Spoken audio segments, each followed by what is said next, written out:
सातारा जिल्हा या ठिकाणी धंदा अधिकारी कलेक्टर साहेब या ठिकाणी मी आलो आणि माझ्या समाजाचे काही जमीन जुमला व काही कामधंदे मिळावाबाबत याकरता मी निवेदन देण्याकरता या ठिकाणी आलेलो आहे। परंतु आम्ही 11/3 व 24/3 या तारखे दिवशी आम्ही गोळेवाडी 30B गट नंबर या ठिकाणी मधून या ठिकाणीची जमीन आम्हाला खसण्याबाबत आमच्या समाजाला काम नाही, धंदा नाही, मोल नाही, मजुरी नाही, कुठलाही आधार नसल्या कारणाने व आम्हाला नोकरी नाही, चाकरी नाही, कुठलीही कारण नसताना आमचं उदाहरणार्थ होण्याबाबत आम्हाला जमीन गोळेवाडी या इथे 30B गट नंबर ही जमीन आम्हाला आमच्या समाजाला कसून खाण्याबाबत आमच्या लेकरबाळ उदाहरणार्थ व्हावं म्हणून आम्ही मागणी करतो कलेक्टर साहेबाला ही आमचं पोटगी आम्हाला पोट भरावं। आम्हाला कुठलंही काम आमच्या हाताला कामही नाही, आमच्या लेकरबाळाला, आमच्या बायका पोराला किंवा आमच्या भाऊभाऊकीला कुठल्याही समाजाला धंदा नाही, पाणी नाही, कुणाचा आधार नाही। आम्ही मागून खातो आणि मागून खाऊन आम्ही आज आई बापानं जन्म दिला तोपासून आम्ही मागूनच खात राहिलो आणि फिरतच राहिलो। काहीच एका ठिकाणी नाही, काहीच नाही।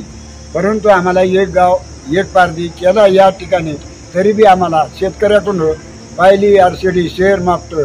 काही लोक आम्हाला दान करतात, त्यातच आमचा उदाहरणार्थ आम्ही आज सगळं करत आलो। हां, तर आज आम्हाला कळालं की बाबा गोळेवाडी इथे 30B गट नंबर मध्ये काय जमीन पडक आहे, गायरान आहे, ती जमीन आम्हाला मिळावं, शासनानं द्यावं। कलेक्टर साहेबांना आमच्या गोरगरिबाची लेकराबाळांची दया घ्यावं एवढी आमची विनंती आहे। आम्हाला न्याय द्यावा, आम्हाला माणूस म्हणून जगवावा, आमच्या लेकराबाळांची पिढी वाया जाऊन देऊ नये, आमच्या लेकराबाळांच्या पिढीत काहीतरी बदल व्हावा म्हणून आमचं ही चळवळ चालू ठेवत आहे। तरी आमच्या समाजाचा विचार करून आमच्या समाजाला न्याय मिळवून आम्हाला पुढे कुठेतरी बदल करावा आणि आम्हाला माणूस म्हणून जगायचं आहे। आणि शेवटी या सातारा जिल्ह्यातच नाही पण या भारतात, या महाराष्ट्रात आम्ही या काळ्याचं नागरिक आहे।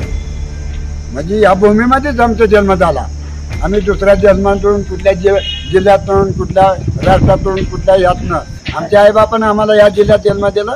याच जिल्ह्यात आम्ही मरणार, याच जिल्ह्यात जगणार बी याच जिल्ह्यात आणि मरणार बी याच जिल्ह्यात। परंतु आम्हाला गुन्हेगार म्हणून समजू नका। आम्हाला कुठेतरी आमच्या लेकरा बाळांना, भाऊबंधांना किंवा आमच्या सोयरेदारांना, कोणी युवाई जवाई असेल, कोण नातेवाईक असेल, यांच्या हाताला काम द्यावं हीच माझी हात जोडून विनंती आहे। सामाजिक कार्यकर्ते राजकुमार डोंबे यांच्याकडं आम्हाला न्याय मिळावा म्हणून यांच्याकडे अर्ज सोपवलेला आहे। आम्हाला विचार करून आम्हाला न्याय मिळावा ही हात जोडून विनंती। अशाच ताज्या घडामोडी पाहण्यासाठी आत्ताच झुंजार न्यूज महाराष्ट्र या चॅनलला लाईक, शेअर आणि सबस्क्राईब करा। झुंजार न्यूज महाराष्ट्र।